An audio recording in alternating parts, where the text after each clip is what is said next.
ಓಂ ಶ್ರೀ ಗುರು ಬಸವಲಿಂಗಾಯ ನಮಃ. ಸರ್ವರಿಗೂ ಶರಣು ಶರಣು. 34ನೆಯ ಸೂತ್ರ ಪ್ರಚ್ಛರ್ದನ ವಿಧಾರಣಾಭ್ಯಾಂ ವಾ ಪ್ರಾಣಸ್ಯ. ಪತಂಜಲಿಗಳು ಎಷ್ಟು ಸಾಧ್ಯವಾಗುತ್ತೋ ಅಷ್ಟು ಕಡಿಮೆ ಮಾತಾಡ್ತಾರೆ. ಸಾಮಾನ್ಯವಾಗಿ ಭಾರತೀಯರಲ್ಲಿ ಮಾತನಾಡೋ ಪ್ರವೃತ್ತಿ ಬಹಳ, ಬೇರೆಯವ್ರಿಗೆ ಹೋಲಿಸಿದ್ರೆ. ಅದಕ್ಕೆ ಒಬ್ಬ ತತ್ವಜ್ಞಾನಿ ತಮಾಷೆ ಮಾಡ್ತಾನೆ. ಅಂದ್ರೆ ಈ ಮದ್ಯಪಾನ ಮಾಡಿದಾಗ ಮನುಷ್ಯ ಸತ್ಯ ಹೇಳ್ತಾನಂತೆ. ಅಂದ್ರೆ ಸುಳ್ಳು ಹೇಳೋದು, ಮುಚ್ಚಿಡೋದು ಬರಲ್ಲ ಅವ್ರಿಗೆ, ಮದ್ಯಪಾನ ಮಾಡೋದವ್ರಿಗೆ. ಹಂಗೆ ಅಮೆರಿಕಾದವ್ರಿಗೆ ಮದ್ಯಪಾನ ಮಾಡಿಸಿದ್ರೆ ಅವರು ವಿಜ್ಞಾನ ಅಂತಾರಂತೆ. ಜರ್ಮನಿಯವರಿಗೆ ಮದ್ಯಪಾನ ಮಾಡಿಸಿದ್ರೆ ಅವ್ರು ತಂತ್ರಜ್ಞಾನ ಅಂತಾರಂತೆ. ಭಾರತೀಯರಿಗೆ ಮದ್ಯಪಾನ ಮಾಡಿಸಿದ್ರೆ ಉಪದೇಶ ಮಾಡಕ್ ಶುರು ಮಾಡ್ತಾರೆ. ಅಂದ್ರೆ ಹಿಂಗ್ ಮಾಡಬಾರ್ದು, ಹಂಗ್ ಮಾಡಬಾರ್ದು. ಅವ್ ಮದ್ಯಪಾನ ಮಾಡೇ ಹೇಳ್ತಿರ್ತಾನೆ, ಹಿಂಗ್ ಮಾಡಬಾರ್ದು, ಹಂಗ್ ಮಾಡಬಾರ್ದು. ಅಂದ್ರೆ ಉಪದೇಶ ಮಾಡೋದ್ರಲ್ಲಿ ಬಹಳ ಮುಂದೆ. ಆದ್ರೆ ಪತಂಜಲಿ ಋಷಿಗಳು ಉಪದೇಶಕ್ಕಿಂತ ಹೆಚ್ಚಾಗಿ ಆಚರಣೆಗೆ ಬೆಲೆ ಕೊಡ್ತಾರೆ. ಆಚರಣೆ ಇರಬೇಕು. ಆಚರಣೆ ಇಲ್ಲದ ಉಪದೇಶ ತಗೊಂಡು ಏನ್ ಮಾಡ್ತಾರೆ? ಶರಣರು ಕೂಡ ಅದೇನೆ. ನಡೆ ಇಲ್ಲದ ನುಡಿ ಅರಿವಿಂಗೆ ಹಾನಿ ಅಂತ ಹೇಳ್ಬಿಡ್ತಾರೆ ಲಕ್ಕಮ್ಮ ತಾಯಿ. ಅದಕ್ಕೆ ಇಲ್ಲಿ ಅವ್ರೇನ್ ಹೇಳ್ತಾರೆ, ಮೊದಲು 33ನೇ ಸೂತ್ರದಲ್ಲಿ ಕರುಣ, ಮೈತ್ರಿ, ಕರುಣ, ಮುದಿತ ಅಂದ್ರೆ ಮಿತ್ರತ್ವ, ಕರುಣೆ, ದಯೆ, ಸಂತೋಷ, ಜೊತೆಗೆ ಉದಾಸೀನ ಅಂದ್ರೆ ಕೆಟ್ಟದ್ದು ಬಗ್ಗೆ ಆಗಲಿ, ಒಳ್ಳೆಯದ್ರ ಬಗ್ಗೆ ಆಗಲಿ, ಸುಖ ದುಃಖಗಳ ಬಗ್ಗೆ ಆಗಲಿ ಅತಿಯಾಗಿ ತಲೆ ಕೆಡಿಸ್ಕೊಳ್ಳಂಗಿಲ್ಲ, ಉದಾಸೀನವಾಗಿರೋದು. ಇದು ಇರೋದ್ರ ಜೊತೆಗೆ ಹಿಂದೆ ಹೇಳಿದ ಪ್ರಚ್ಛರ್ದನ ವಿಧಾರಣಾಭ್ಯಾಮ್ ಅಂದ್ರೆ ಮೊದಲು ನಾನೇನು ಹೇಳಿದೆ, ಹಿಂದಿನ ಸೂತ್ರದಲ್ಲಿ ಏನು ಹೇಳಿದೆ ಅದರ ಜೊತೆಗೆ ಪ್ರಾಣಸ್ಯ, ಪ್ರಾಣದಿಂದಲೂ ಚಿತ್ತಶುದ್ಧಿ ಆಗತ್ತೆ. ನಮ್ಮಲ್ಲಿ ಇನ್ನೊಂದು ಏನ್ ತಪ್ಪು ಮಾಡಿದೀವಿ ನಾವು ಅಂತಂದ್ರೆ, ನಮ್ಮ ದೊಡ್ಡವರು ಅವ್ರದನ್ನ ಇವ್ರು ಟೀಕೆ ಮಾಡೋದು, ಇವ್ರದನ್ನ ಅವ್ರು ಟೀಕೆ ಮಾಡೋದು. ಸಾಮಾನ್ಯವಾಗಿ ಪ್ರಕೃತಿನಲ್ಲಿ 5 ಶಕ್ತಿಗಳಿದಾವೆ. 5 ಶಕ್ತಿಗಳಲ್ಲಿ 5 ಯೋಗಗಳು ಉತ್ಪನ್ನ ಆಗಿದಾವೆ. ಅವೆಲ್ಲವೂ ಶ್ರೇಷ್ಠವೇ ಹಾಗೆ ನೋಡ್ತಾವ್ರೆ. ಕರ್ಮಯೋಗ, ಜ್ಞಾನಯೋಗ, ಧ್ಯಾನ ಯೋಗ, ಹಠಯೋಗ, ಭಕ್ತಿ ಯೋಗ ಎಲ್ಲವೂ ಶ್ರೇಷ್ಠವೇ. ಯೋಗ ಅಂದ್ರೆ ಶ್ರೇಷ್ಠ ಅಂತ ನಮ್ಮ ಪ್ರಕಾರ, ಒಳ್ಳೇದು. ಆದ್ರೆ ಯೋಗಿಗಳಲ್ಲಿ ಏನಾಗಿದೆ ಅಂದ್ರೆ, ಅಥವಾ ಧರ್ಮಸ್ಥಾಪಕರಲ್ಲಿ ಏನಾಗಿದೆ ಅಂದ್ರೆ, ಅವ್ರದ್ದನ್ನು ಇವ್ರು ಸಹಿಸಂಗಿಲ್ಲ, ಇವ್ರದ್ದನ್ನು ಅವ್ರು ಸಹಿಸಂಗಿಲ್ಲ. ದೊಡ್ಡ ದೊಡ್ಡ ಗುರುಗಳಲ್ಲೂ ಕೂಡ ಈ ವ್ಯತ್ಯಾಸ ಕಾಣಿಸ್ತದೆ ಭಾರತೀಯರಲ್ಲಿ. ಆವಾಗ ಸಣ್ಣವರು, ಅವ್ರ ಅನುಯಾಯಿಗಳು ಬಡದಾಟ ಚಾಲು ಮಾಡ್ತಾರೆ. ಹಿಂಗಾಗಿದೆ.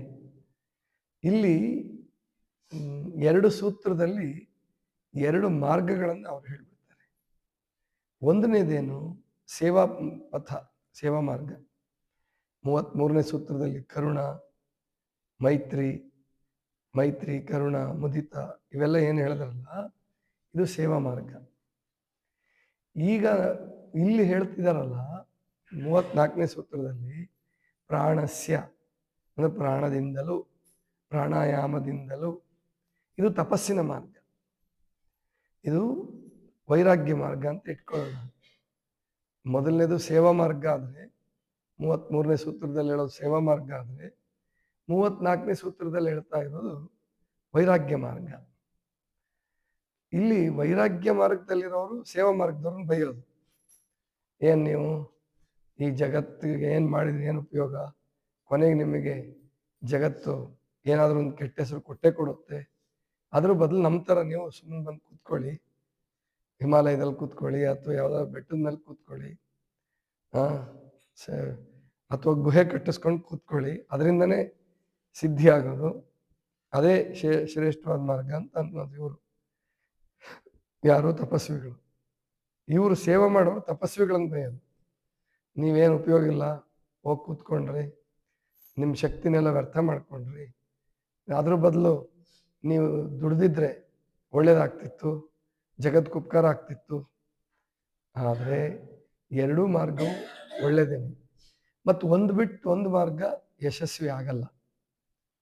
ಸೇವೆಯನ್ನು ಬಿಟ್ಟು ತಪಸ್ಸಿನ ಮಾರ್ಗವೂ ಯಶಸ್ವಿ ಆಗಲ್ಲ, ತಪಸ್ಸನ್ನು ಬಿಟ್ಟು ಸೇವೆ ಮಾರ್ಗವೂ ಯಶಸ್ವಿ ಆಗಲ್ಲ. ಎಲ್ಲರೂ ಸೇವಾ ಮಾರ್ಗಕ್ಕೆ ನಿಂತರೆ ತಪಸ್ವಿಗಳೇ ಇಲ್ಲದೆ ಹೋದರೆ ಅದು ಸರಿಯಾಗೋದಿಲ್ಲ. ಎಲ್ಲರೂ ತಪಸ್ಸಿಗೆ ಹೋಗಿ ಯಾರು ಸೇವೆ ಮಾಡದೆ ಹೋದರೆ, ದುಡಿದೇ ಹೋದರೆ, ಅನ್ನನೇ ಉತ್ಪಾದನೆ ಮಾಡದೆ ಹೋದರೆ ಹೆಂಗೆ ತಪಸ್ಸು ಮಾಡ್ತೀರಿ? ಹೇಗೆ ಪ್ರಾಣಾಯಾಮ ಮಾಡ್ತೀರಿ? ಹೇಗೆ ಹೇಗೆ ಯೋಗ ಮಾಡೋಕ್ಕಾಗತ್ತೆ? ಆದ್ದರಿಂದ ಚಿತ್ತಶುದ್ಧಿಗೆ ಎರಡೂ ಮಾರ್ಗಗಳು ಬೇಕು, ಇದು ಹೇಳ್ತಾ ಇರೋದು.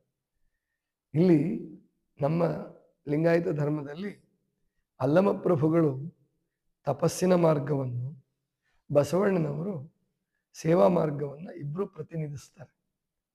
ಅವರಿಬ್ಬರು ಒಬ್ಬರನ್ನ ಬಿಟ್ಟು ಒಬ್ರಿಲ್ಲ. ಅದಕ್ಕೆ ಬೇರೆ ಧರ್ಮಗಳಲ್ಲಿ ಒಬ್ಬ ಗುರು ಇದ್ದರೆ ನಮ್ಮಲ್ಲಿ 3 ಜನ ಇದ್ದಾರೆ: ಗುರು, ಲಿಂಗ, ಜಂಗಮ. ಬಸವಣ್ಣ, ಚನ್ನಬಸವಣ್ಣ, ಪ್ರಭುದೇವರು.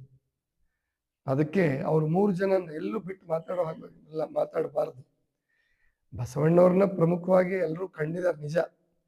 ಆದರೆ ಬಸವಣ್ಣವ್ರನ್ನೇ ಕೇಳಿದರೆ, ಇಲ್ಲಪ್ಪ, ಪ್ರಭುದೇವ್ರು ಬರದೇ ಹೋಗಿದ್ರೆ ನಾನೇನು ಮಾಡೋಕ್ಕಾಗ್ತಿರ್ಲಿಲ್ಲ, ನಮ್ಮದೇನು ಯಶಸ್ವಿ ಆಗ್ತಿರ್ಲಿಲ್ಲ. ಪ್ರಭುದೇವರೇ ನನ್ನ ಪ್ರಾಣಲಿಂಗ, ಪ್ರಭುದೇವರ ಚರಣಕ್ಕೆ ನಾನು ಶರಣಾದೆ.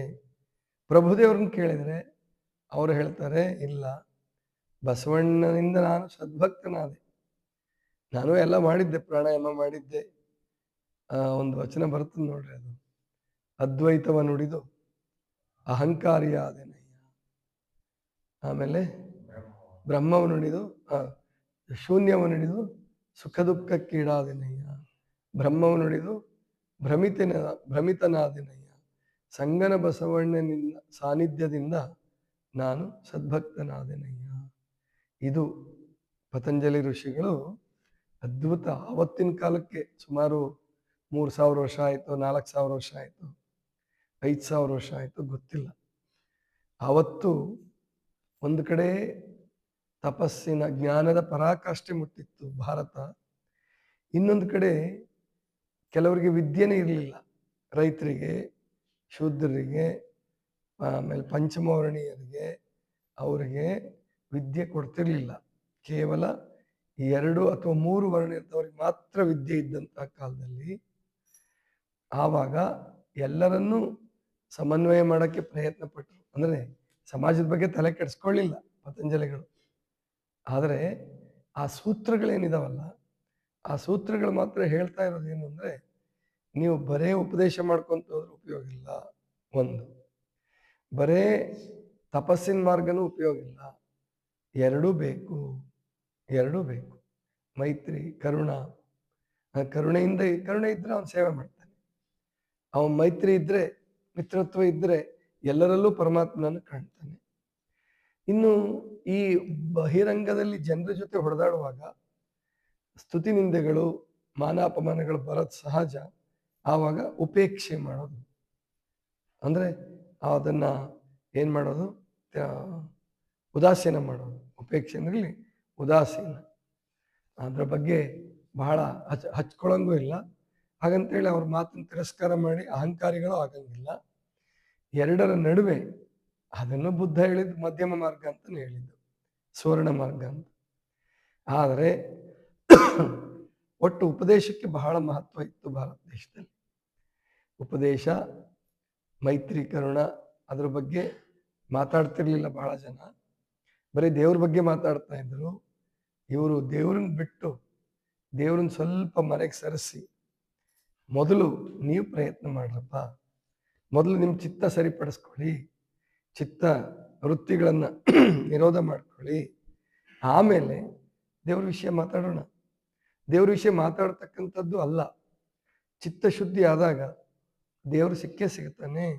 ಆ ಚಿತ್ತಶುದ್ಧಿಗೆ ಕರುಣೆ, ಮೈತ್ರಿ, ಆಮೇಲಿಂದ ಸಂತೋಷವಾಗಿರ್ತಕ್ಕಂಥದ್ದು ಎಷ್ಟು ಬೇಕೋ, ಎಷ್ಟು ಒಳ್ಳೆಯದೋ ಅಷ್ಟೇ ಒಳ್ಳೆಯದು ಪ್ರಾಣಸ್ಯ.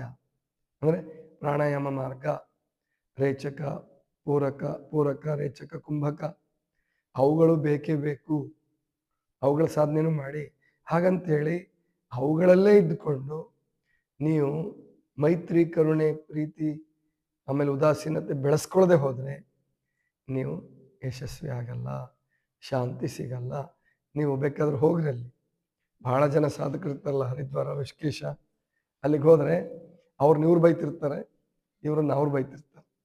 ಅವ್ರ ಮಾರ್ಗ ಸರಿ ಇಲ್ಲ ಅಂತ ಇವ್ರು ಅಂತಾರೆ, ಇವ್ರ ಮಾರ್ಗಕ್ಕೆ ಸರಿ ಇಲ್ಲ ಅಂತ ಅವ್ರದ್ದು ಭಾಳ ಒಳ್ಳೆ ಮಾರ್ಗ, ಇವ್ರದ್ದು ನಮ್ಮದು ಒಳ್ಳೆ ಮಾರ್ಗ ಅನ್ನುವ ಭಾವ ಅದು ಎಲ್ಲ ಸಾಧಕರಿಗೂ ಬರಬೇಕು. ಅದು ಇವತ್ತಿಗೂ ಕೂಡ ಭಾರತದಲ್ಲಿ ಕೊರತೆ ಇದೆ, ಇವತ್ತಿಗೂ ಕೊರತೆ ಇದೆ. ಆದ್ದರಿಂದ ನಾವು ನಿಜವಾಗಿ ಬಸವಣ್ಣನವರ ಮಾರ್ಗದಲ್ಲಿ ಯಾರು ನಡಿಬೇಕು ಅಂತ ಅನ್ಕೊಂತೀವೋ ಅವರು ತುಂಬ ಪಾಸಿಟಿವ್ ಆಗಿರ್ಬೇಕು, ತುಂಬ ಸಕಾರಾತ್ಮಕವಾಗಿರ್ಬೇಕು. ಎಲ್ಲರಲ್ಲೂ ಇರ್ತಕ್ಕಂತಹ ಒಳ್ಳೆಯ ಅಂಶಗಳನ್ನು ತೆಗೆದುಕೊಂಡು ನಮ್ಮಲ್ಲಿ ಪರಮಾತ್ಮ ನಮಗೇನು ವಿಶೇಷತೆ ಕೊಟ್ಟಿದ್ದಾನೋ ಅದನ್ನು ಉನ್ನತಿ ಮಾಡಿಕೊಂಡು ಇನ್ನೂ ಹೆಚ್ಚು ಮಾಡಿಕೊಂಡು ನಾವು ಸಾಧನೆಯನ್ನು ಮಾಡಬೇಕು. ಜೊತೆಗೆ ಬದುಕುವಾಗ ಎಲ್ಲರೂ ಒಟ್ಟಾಗಿ ಬದುಕುವ ಪ್ರಯತ್ನ ಮಾಡಬೇಕು. ವಿರುದ್ಧ ಸ್ವಭಾವಗಳಿರ್ತವೆ, ಆದರೆ ಕೆಲವು ಶಿಸ್ತು ನಿಯಮಗಳು ಅವುಗಳನ್ನು ಇಟ್ಕೊಂಡು ಆವಾಗ ಶಿಸ್ತು ನಿಯಮಗಳು ಈ ಸಂಸ್ಥೆಯನ್ನು ಆಳಬೇಕು. ನಮ್ಮಲ್ಲಿ ಯಾಕೆ ಸಂಸ್ಥೆಗಳು ಒಬ್ಬ ವ್ಯಕ್ತಿ ಸ್ಥಾಪನೆ ಮಾಡಿದ ವ್ಯಕ್ತಿ ಹೋದ್ಮೇಲೆ ಸಂಸ್ಥೆಗಳು ಯಾಕೆ ಹಾಳಾಗ್ತವೆ ಅಂತಂದರೆ ಅಲ್ಲಿ ಒಂದು ನಿಯಮಗಳನ್ನು ಕಟ್ಟುನಿಟ್ಟಾಗಿ ಪಾಲನೆ ಮಾಡಿರಂಗಿಲ್ಲ. ವ್ಯಕ್ತಿ ಪೂಜೆ ಬಂದ್ಬಿಟ್ಟಿರ್ತದೆ.